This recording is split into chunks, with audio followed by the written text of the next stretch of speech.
오늘은 JYP 인베스트먼트의 박재현 대표를 초대했습니다. 안녕하세요. 안녕하세요. 네, 박재현의 머니클럽이라고 15만 구독자를 보유한 타워 우리 유튜버시기도 하죠. 아, 여기 30만인데요, 뭐.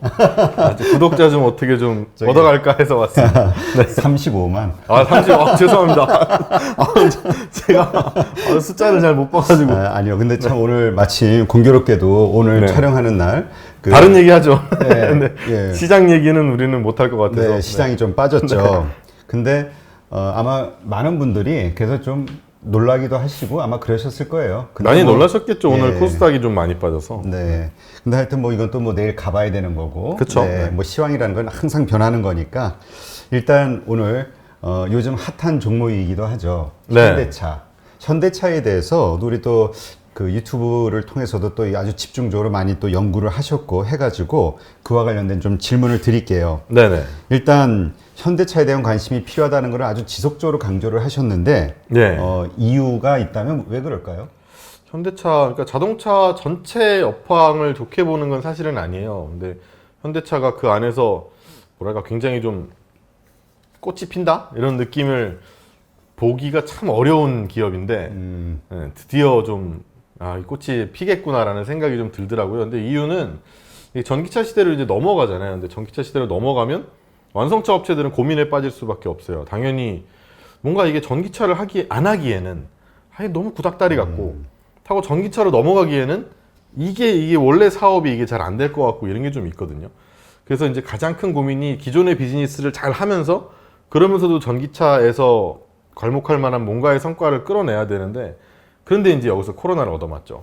이걸 얻어맞고 나니까 전기차로 가는 길은 분명히 더 멀어졌고 그랬는데 완성차 쪽 원래 하던 내연기관 쪽에서는 실적이 완전 빠그라져 버리니까 그러면 이제 여기서 현대차가 뭐 아시겠지만 실적적인 측면에서나 돋보였기 때문에 이게 현대차가 그때만 해도 이제 돋보이진 않았죠. 이제 돋보일 것 같았죠. 근데 이제 돋보이게 딱 되니까 이제 이게 시장에서 좀 결과로 나온 게 아닌가 생각이 듭니다. 네. 그럼 지금 일단 성과만 놓고 보면 지금 뭐 여러 가지 활발하게 움직이고 있잖아요. 네. 사실 현대차가 시장에 좀 실망을 얻었던 게 그 부동산 강남의 삼성동 땅을 사면서 예, 투자자들의 그 좀 관심을 잃었는데 지금 막 여러 가지로 그 정의선 부회장이 활동을 하면서 기대감을 올리고 있는데 현재의 상황에 대해서는 좀 만족하시나요? 현대차 현재의 상황이요. 물론 뭐 만족합니다. 잘 하고 있다고 생각을 하고요. 뭐 여러 가지 이제 사업들을 하고 있으니 전기차, 수소차 뭐 다 하고 있으니까 거기서 아직 수익이 나올 거다라고 기대하는 건 사실은 제가 생각할 때는 좀 과한 좀 기대인 것 같고 그것보다는 시장에서는 어쨌든 뭐 미래에 대한 것들을 최근에 먹거리가 워낙 없다 보니까 그런 걸 신경을 쓰잖아요. 근데 여기서 하나의 좀 기준을 잡아주고 그 다음 밑에서 캐시카우가 받쳐주는 이런 형태로 현대차가 뭐 흘러만 간다면 지금의 상승세나 아니면 전 세계 완성차 업체에서의 좀 돋보이는 어떤 모습을 보여주지 않을까 지속적으로 생각하고 있고 뭐 지금의 모습은 꽤 만족스럽다고 생각을 합니다. 네, 그렇군요. 근데 또 그 테슬라에 투자한 한국 투자자들이 참 많잖아요. 많죠. 이런 분들을 중심으로 현대차에 대해서 좀 그래도 아직 깎아내리는 멀었다. 현대차는 아직 멀었다. 테슬라하고의 경쟁은 당연한 어렵다. 거예요. 이런 얘기 하시는 분들이 있거든요. 네. 테슬라하고 비교해 본다면 어떻게 생각하세요? 사실 이게 코로나를 한번 얻어맞고 나서 우리나라에서 굉장히 잘 통하는 이게 뭐 근데 주식시장만은 아니에요. 국뽕이라고 하는 이런 그런 컨텐츠가 굉장히 좀 인기가 많습니다, 사실은. 그래서 우리나라가 얼마 전에 뭐 어제였나요? 손흥민이 4골 넣고 막 이런 것 때문에 막 또 국뽕에 취해가지고 막 이제 술 먹어야겠다 막 이런 사람들이 많은 것처럼 그게 굉장히 시선을 끄는 반면에 아예 반대로 어딜 대한민국이 이게 분명히 있는 컨텐츠거든요, 그건. 그래서 그 잡음 정도는 당연히 있다고 생각을 하고요. 사실 뭐 이제 일론 머스크가 뭐 넥스트 잡스다 약간 이런 느낌의 그걸 갖고 있는 또 분위기 때문에 괜히 또 이 사람이 이제 이번에 배터리 데이도 그렇고 한번 딱 치고 나오면 괜히 막 야, 너네 다 비켜 나 혼자 다 해먹을 거야 약간 이런 느낌이라고 생각을 하시는 분들이 되게 많은 것 같은데 테슬라는 뭐 약간 말이 좀 세나 그런 것 같긴 한데 테슬라는 그럴 정도의 공장이 없어요. 일단은 이 전 세계 시장을 휘어잡을 공장은 없거든요. 그러면 사실 테슬라가 이번 배터리 데이를 통해서 밝히고자 하는 거는 제목도 배터리 데이인 것처럼 배터리에 뭐 제 생각입니다만 뭐 겨우 내일이니까 아마 바로 나오겠죠. 배터리의 가격을 낮춰서 전기차를 만드는 단가를 낮추고 그리고 이 전체 완성차 시장에서 차지하는 전기차의 파이를 굉장히 빠른 시간 내에 키울 수 있다. 사실 가격 경쟁력이 전기차의 가장 큰 문제니까. 그렇죠. 근데 이거를 키울 수 있다라는 걸 이제 배터리데이가 사실은 이 스톡홀더하고의 만남이란 말이죠. 주주들과. 짠, 우리 이렇게 할 수 있어요. 라는 얘기를 할 건데, 그거를 우리가 왜 이렇게 막 무섭고 막 경쟁, 그렇지 않거든요. 이 파이는 아직 전체 완성차의 전기차는 2%밖에 안 돼요. 네.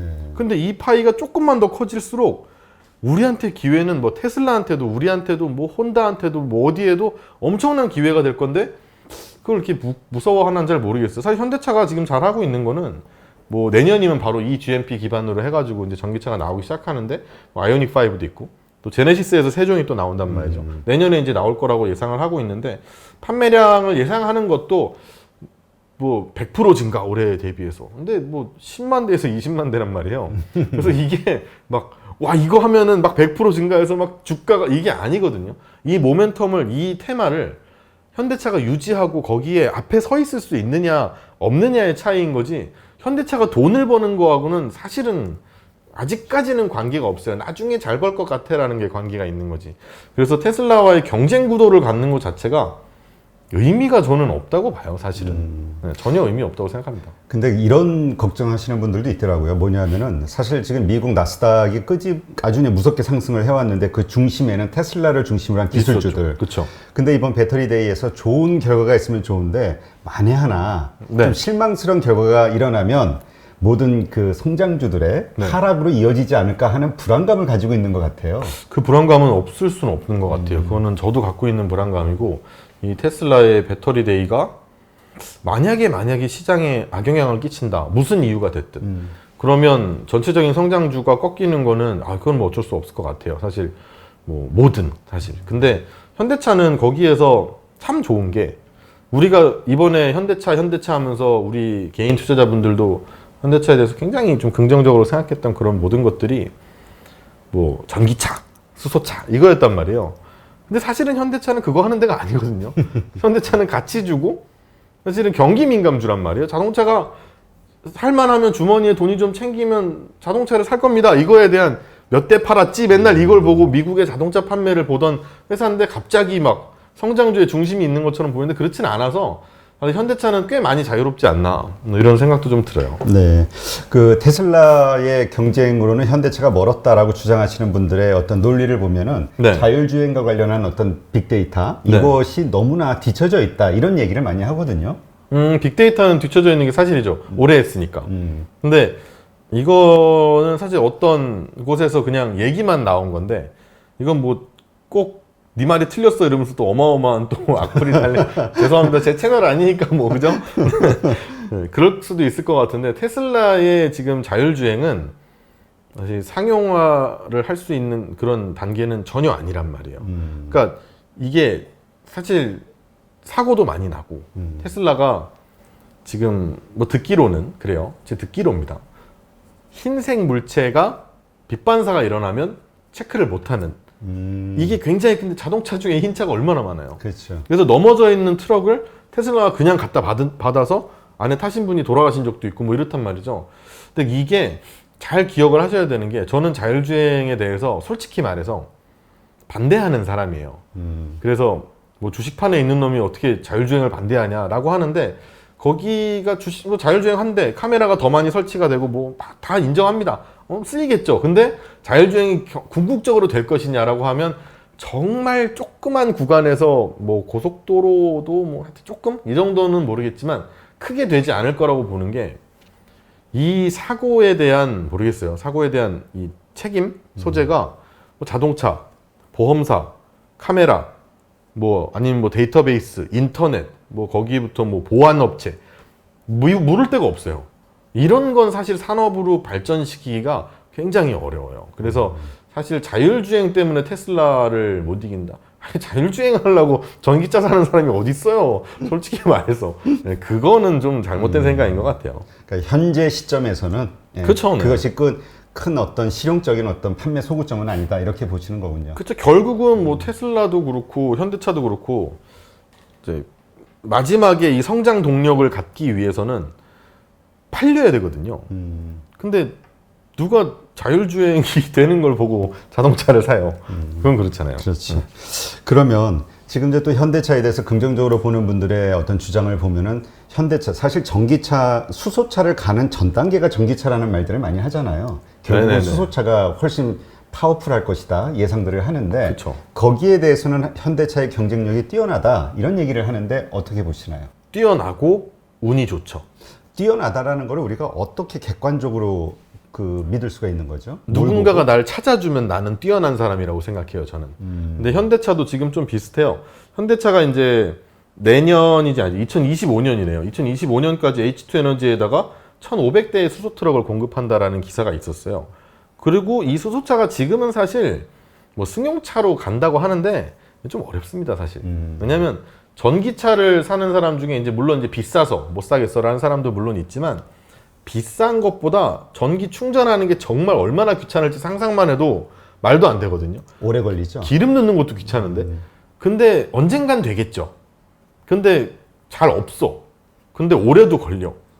수소차는요? 물론 덜 걸리죠. 근데 아예 없잖아요, 대신. 이걸 보면 어떡할 거예요? 이거는 사실 승용차로서는 어렵고, 제가 볼 때의 수소차는 제가 처음에 니콜라도 지금은 이제 뭐 문제가 좀 많이 생겨서 어떻게 될지 모르겠지만 그렇죠. 트럭을 한다라는 측면에서 굉장히 좋게 봤어요. 트럭은 상용차라고 우리가 얘기를 하죠. 이제 그냥 일대 쓰는 차로 이제 많이 얘기를 하는데 상용차에서는 수소차가 될 것 같아요. 근데 승용차도 물론 이제 뭐 미국 대형 뭐 상용차 전문 업체 커민스하고 이 수소 승용차 관련해 가지고 MOU를 현대차가 맺었다고는 해요.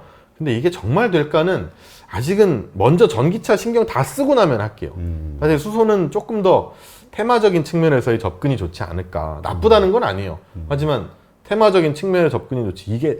이게 대박이고 얼마짜리고 이거는 아직은 판단할 때가 아닌가 생각해요.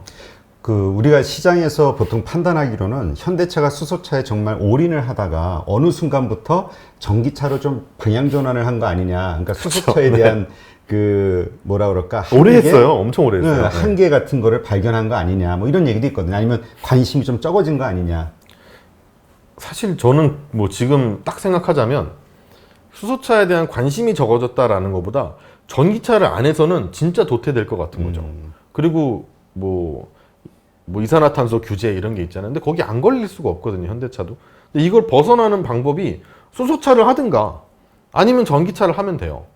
근데 아까도 말했지만 수소차는 충전은 빨리 되지만 아예 없잖아요. 뭐 어떻게 해요, 이걸. 그러니까 필요한 거예요. 전기차라는 게 할까 말까가 아니라 아까도 제가 맨 처음에 완성차 업체에 대한 이야기를 하면서 전기차는 무조건 해야 되거든요.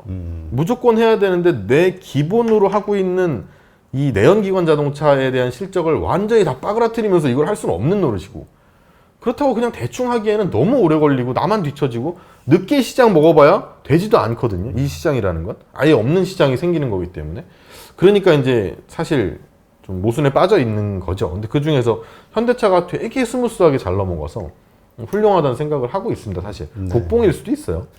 우리 기대가. 그러면 그 지금 수소와 관련해서는 그 현대차가 세계 넘버 원이라고 볼 수도 있는 건가요? 거의 뭐 그런 수준이라고들도 하죠. 근데 좀 보통 우리 니콜라에 대한 기대감만 가지고도 그 니콜라 주가도 그렇고 상당히 뛰어났었잖아요, 관심이. 네. 그러면 현대차도 근데 니콜라는 뭐 지금 가지고 있는 그 수소 엔진 가지고는 뭐 안 된다면서 시동 걸고 움직이는 게. 비탈길에서 굴리는 건데는. 근데 현대차는 자력으로 그게 다 가능한가요? 엔진이랑. 네, 지금 수소차는 나와 있죠. 그런 차원에서 보더라도 현대차의 그 수소차 관련 기술력은 뛰어나다 이렇게 볼 수 근데 있겠네요. 현대차는 2023년이니까 뭐 3년 후에 넥소 2세대가 또 새로 나오기로 이미 되어 있어요.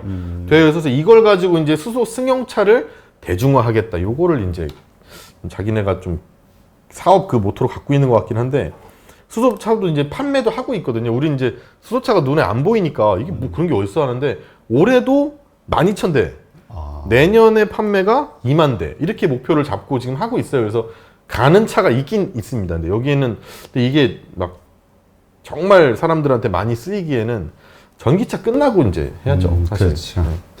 그러면 지금 대표님은 그 3분기 실적, 네. 현대차의 3분기 실적에 좀 주의를 기울여라 이런 얘기를 하시는데 이유가 왜 그렇죠? 일단 2분기 때 실적이 기가 막히게 좋았고요. 2분기에 사실 전 세계에서 영업이익을 낸 완성차 업체가 몇 개 안 돼요. 현대차 있고, 뭐 기아차, 같이니까. 테슬라 있고, 도요타 뭐 이 정도? 이 정도밖에 없는데, 근데 이제 7월부터 사실 이 영업이익을 냈다라는 게 너무 잘했다라고 우리는 박수를 또 보내주지만, 그 영업이익을 낸 곳이 절대 전기차도 아니고 수소차도 아니거든요. 잘 팔았어요. 그냥 차를. 차 자체를. 그 심지어 이게 뭐, 야, 코로나인데 그럴 리가 있냐가 아니고, 우리나라에서 엄청나게 잘 팔았단 말이에요. 그리고 7월부터는 또 이 판매 회복이 되게 빠르게 올라오고 있고, 이 빠른 회복세 덕분에 내수 같은 경우, 대한민국에서 판매 같은 경우에는 올해나 내년 판매 예상치를 3%씩 올렸고요. 애게라고 할 수 있지만 대단한 겁니다, 이거 진짜로. 그리고 미국 시장은 올해 0.3%, 내년에 3.6%, 또 판매를 상향 조정하는 중이란 말이에요. 이런 회사가 잘 없어요. 그리고 3분기에 내수 시장을 잘 이제 강한 모멘텀을 유지를 한다라고 치고, 왜냐면 또 이게 좋은 게, 좋은 거라고 말하기엔 좀 너무 나쁜 사람 같지만 코로나 때문에 다른 완성차, 외국의 완성차 업체들이 신제품을 내는 시간이 한 3달 정도 미뤄졌어요. 그래서 내년 말이, 그러니까 올해 말이 넘어갔어요. 그럼 이거를 4분기까지 쭉 당길 수 있거든, 신차 효과를. 이번에 특히 현대차 같은 경우에는 자동차를 판매하는 데 있어서 물론 이제 많이 파는 것도 중요한데, 뭐 아시다시피 비싼 차를 파는 게 중요하거든요. 마진이 많이 남단 말이에요. 영업이익을 걱정을 해야 되니까. 근데 제네시스가 나왔잖아요. G80, GV80이 나왔고 이제 G70이 기다리고 있는데 G70 예뻐요. 그래서 잘 나왔거든요. 근데 이게 잘 팔리면서 영업이익을 이제 매출이나 영업이익이나 대수를 다 올려놨기 때문에 여기서 이렇게 올려버리면 같이 올라가는 게 ASP가 올라가요. 그러니까 그 평균 판매 단가가 같이 올라가게 돼요. 근데 판매 단가가 올라가면 당연히 마진이 많이 남죠. 근데 이게 영업이익으로 어차피 반영이 되기 때문에 현대차한테는 어차피 지금 올해는 이게 버티면 대단한 거거든요. 근데 그게 충분히 가능할까? 뭐 현대차의 영업이익이 대박이 난다 뭐 이것까지는 제가 뭐 모르겠지만 얼마든지 버틸 수 있고 시장에서 빛이 날 수 있다라는 거 정도까지는 알 수 있을 것 같아요. 네. 그러면 지금 환율과 관련해서 지금 네. 달러 약세가 자꾸 일어나고, 그러니까 원화 강세가 좀 되고 있잖아요. 조금씩. 이것이 그 수출하는데 좀 뭐 영향을 끼치진 않을까요? 이제 환율 때문에 당연히 물론 환율이 요즘 많이 떨어져서 지금 아까 보니까 1150몇 원까지 이제 내려가는 걸 제가 봤는데, 환율 떨어지면 당연히 뭐 외국인이 들어올 수 있어. 그래서 막 좋아하긴 하는데, 그럼 또 한편에서는 또 수출주는 망했잖아 뭐 이렇게 하는 분도 있고, 제가 또 이제 제 유튜브에서도 환율 얘기를 많이 했어요. 그랬더니 야, 환율이 떨어지면은 외국인이 왜 들어오냐고 말도 안 되는 소리 하지 말라고 해가지고, 이걸 또 이제 교육 프로그램을 하나 제작을 해야겠다. 이걸 아이템으로 잡아서. 이걸 모르시오? 잘 됐네 이러면서 얘기를 해야겠다는 생각도 하긴 했는데, 그냥 외우시면 돼요. 환율이 떨어지면 수출주한테는 안 좋고, 환율이 올라가면, 그러니까 대한민국의 원화가 약해지면 수출이 잘 되는 경향, 그러니까 가격적인 측면에서의 유리함이 좀 있잖아요. 네, 그런데 이게 2600포인트를 넘어갔을 때가 이제 우리나라 환율이 1060원 정도였거든요. 그리고서 나서 지금이 이제 많이 내려온 게 1160원이니까 아직 남았어요. 그럼 지수가 오늘 밀리긴 했지만, 사실 뭐 시장이 외국인이 만약에 그냥 보는 거라면 다른 거 다 빼고 그러면 이 정도면 들어와도 돼 라는 생각은 들 것 같아요. 네, 그래서 일단 주가적인 측면에서는 큰 문제는 없을 것 같고요. 그리고 판매에 대해서 이제 걱정들을 많이 하시는데, 현대차가 지금 많이 파는 게 아까도 말했다시피 SUV 아니면 뭐 럭셔리 세단이에요. 그거는 영향을 원래 안 받습니다. 영향을 받는 것들은 이제 소형차들이 받는데, 지금 어차피 이게 미국에다 팔아야 되거든요. 이제 4분기는 이제 미국이에요. 4분기에 이제 G80하고 GV80이 미국에 딱 출시가 되면 그때부터는 미국 판매가 이제 또 현대차를 또 이렇게 해줘야 되는데, 근데 미국에서 이 럭셔리 세단하고 SUV가 팔릴 때는 주로 이제 이럴 때요. 기름값이 쌀 때. 그러니까 큰 차도 좀 몰아도 될 때. 아니면 이제 최근에 이제 가처분 소득이 늘었잖아요. 그렇죠. 돈은 쓸 데가 없으니까, 나갈 수가 없으니까. 그래서 자동차를 이제 사시는 분들이 좀 생겼는데, 미국 판매에 대해서 제가 굉장히 요즘 좀 긍정적으로 보는 이유가 그 인센티브를 원래 주죠. 이제 딜러들도 우리나라에서도 이제 자동차 딜러분들이 자동차를 판매를 하면 거기에 일정 부분을 자기 수수료로 받아가잖아요. 근데 미국에서도 똑같거든요. 근데 이 딜러들이 가져가는 인센티브가 뚝 떨어졌어요. 많이 떨어졌습니다. 현대차가 특히 많이 떨어졌는데, 그 인센티브가 떨어진다라는 건 이런 거예요. 똑같은 물건이 있더라도 이거는 팔기 쉬워. 그럼 인센티브가 낮죠. 근데 이거는 정말 팔기 어려워. 가가지고 막 별짓을 다 해야 돼. 그러면 인센티브가 당연히 높죠. 너 열심히 했으니까 너 많이 받아가. 이렇게 하지만 이거는 뭐 그냥 뭐 예를 들어 아이폰이에요. 아이폰이 무슨 인센티브를 받아요. 아이폰은 가만히 있어도 팔리는데. 그러니까 이런 건 인센티브가 거의 없거든요. 근데 현대차의 인센티브가 그만큼 내려갔다라는 거는 그만큼 브랜드 가치가 어느 정도 생겼다라는 생각이에요. 막 제네시스가 이제 뭐 슈퍼볼 선전도 하는데 그 정도는 아니지만 옛날에는 막 그랬거든요. 진짜 뭐 현대차 얘기를 하면 미국 사람들은 뭐 너는 가서 네 뭐 현대 타고 가버려. 약간 이런 농담도 있을 정도로 현대차가 또 혼다랑 이름이 비슷해서 혼다는 정상적인 차, 현대는 타면 안 되는 차 이렇게 분리가 돼 있었는데 막 그때 막 10년 워런티에다가 10만 마일까지 챙겨줘도 안 샀어요. 사는 사람이라고는 주로 이제 뭐 약간 스페니쉬 쪽의 분들이 거의 타거나 아니면 좀 많이 못 사는 동네나 이런 데서만 현대차를 탔는데 그 분위기 정도는 사라졌고 제네시스가 그래도 한 단계 정도는 올라갔다라는 생각은 정도 들어요. 이런 인센티브가 내려가고 있는 걸 보면. 그러니까 뭔가 거래 조건이 더 까다로워지고 있다라는 거니까. 거래가 충분히 잘 되고 있으니까 인센이 내려가는 그렇죠. 거고. 네. 많이 팔린다는 거죠. 그래서 이번에 봤더니 미국에서 팔린 것도 그러니까 평균 판매 단가가 2,200, 300만 원? 2,500만 원 가까이 나온 것 같아요. 그러면 미국에서 2,500만 원 정도면 한 2만 불이 넘거든요. 그렇지. 2만 불이 넘는 정도의 평균 판매 단가를 가져갔다라는 건 현대차가 뭐 소형차 막 아니면 준중형차 이런 게 팔렸다는 얘기가 아니에요. 이거는 분명히 뭐 GV80이든 G80이든 뭔가 조금 더 비싼 차들이 많이 팔렸다는 뜻이거든요.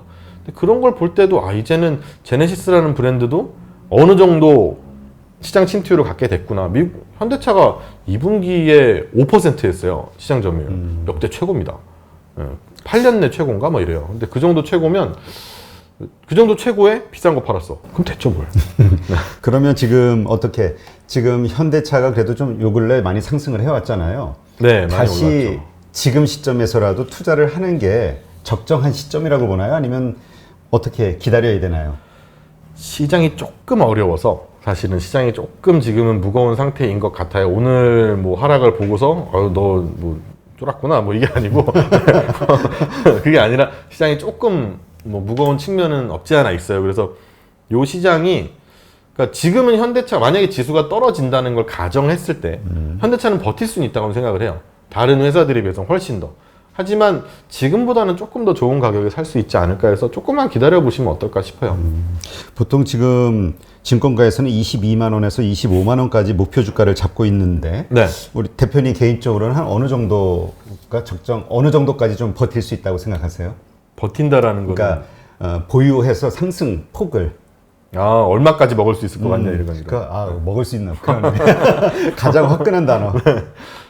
저는 근데 이런 생각은 해요. 증권사에서 얘기하는 목표가는 여러분들이 나중에 리포트를 많이 찾아보시면 아시겠지만 6개월치 아니면 뭐 12개월치 이거란 말이에요. 그러니까 지금부터 6개월 안에 목표치거나 아니면 12개월 후에 목표치란 말이에요. 그래서 뭐야 그게 이럴 수도 있어요. 뭐 언제 얘기를 하는 거야? 나는 지금 일주일 만에 먹고 나와야 되는데라고 생각하실 수 있지만 현대차 같은 그룹은 그렇게 하는 건 사실 그렇게 투자하는 곳은 아니잖아요.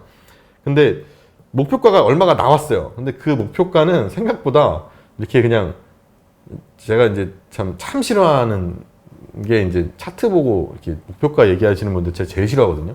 근데 그게 막 이렇게 대충 이렇게 줄거가지고 막 뭐 계단 가시 뭐 가지 이렇게 제일 싫어한단 말이야 진짜. 근데 그게 아니라 실적과 뭐 전 세계의 모든 이 비슷한 피어들의 뭐 밸류 이거를 평균을 내고 거기에서 얘가 얼마큼 잘할 수 있는지 없는지를 거기서 이제 예측이 들어가는 거죠. 그 예측을 하고 이걸 곱해서 나오는 거란 말이에요. 이거를 굳이 거스를 필요가 없다고 생각해요, 저는. 그래서 증권사에서 나오는 목표가는 뭐 12개월, 6개월 이것까지는 제가 그렇게 막 모르겠어요. 그거는. 근데 그거 너무 긴 얘기이기도 하고 그래서. 근데 그 목표가라는 건 분명히 어느 정도의 좀 캡이라고 할까요? 그게 있다고 생각을 해서 한 2, 3만 원에서 5만 원?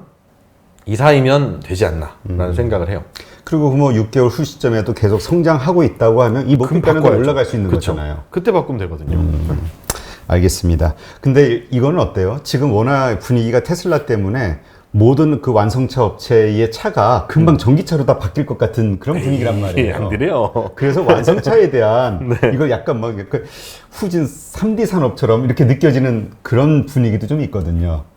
아예 안 그래요. 근데 전기차 아까도 얘기를 했잖아요. 막 지금 뭐 테슬라, 막 일론 머스크, 막 기가 팩토리 이름이 너무 멋있어요. 첨단을 근데, 달리는. 그렇죠. 이름이 너무 멋있는데 그리고 막 우리도 뭐 자율주행 이름 약간 바보 같은데 오토파일럿 막 이러니까 막 외계인이 나와서 막 하는 것 같고 막 이러는데 그런 게 아니에요. 지금 전기차가 2%, 전 세계 자동차에서 침투율이 2%거든요.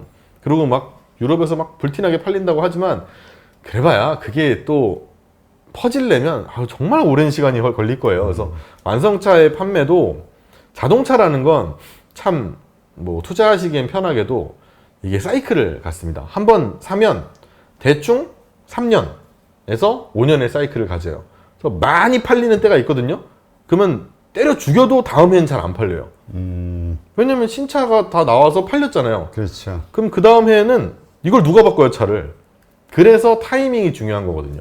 그래서 언제 신차를 내느냐 이런 게 그게 중요한 거거든요. 근데 그 사이클이 있는 것처럼 전기차가 지금 믿음이 가기도 하고 안 가기도 하고 이런 와중에는 사실 신차 사이클이 올 때마다 계속 팔려요, 어차피.